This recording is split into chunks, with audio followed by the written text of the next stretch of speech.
Ես մի անգամ էլ եմ ասել, ըստ մամուլում տարածված տեղեկատվության դեռ 20 թվականի 44 օրերի ժամանակ Հադրութի ուղղությամբ նկատվել էին պակիստանյան լեռնային հրաձիգներ, քանզի հենց հադրութեցիներն էին ասում, որ ռադիոկապով իրենք լսել են խոսք, որը որ ոչ արաբերեն է, ոչ ադրբեջաներեն եւ կա վարկած եւ կասկած, որ դա եղել է հենց հնդկապակիստերեն այն լեզուն, խառը, որ խոսում են Պակիստանում կամ փուշտուներենը, քանզի Պակիստանի բնակչության մոտ 40% փուշտուն է իր ծագմամբ, այսինքն իրանախոս է։ Հետևաբար Պակիստանը նաև հիշեցնեմ պետություն է, ով չի ճանաչել Հայաստանի Հանրապետությունը, թշնամական հարաբերությունների մեջ է Հայաստանի հետ,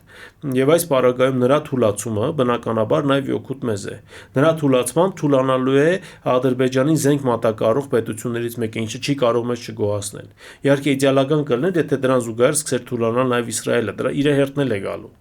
Ըստ էության եւ Իսրայելը եւ Պակիստանը պետք է հասկանան, որ Պակիստանը արդեն սկսեց հասկանալ, որ Հադրութը պայթեց իր երկրում, նույնն էլ եղավ եւ լինելու է Իսրայելի հետ, ես վստահ եմ։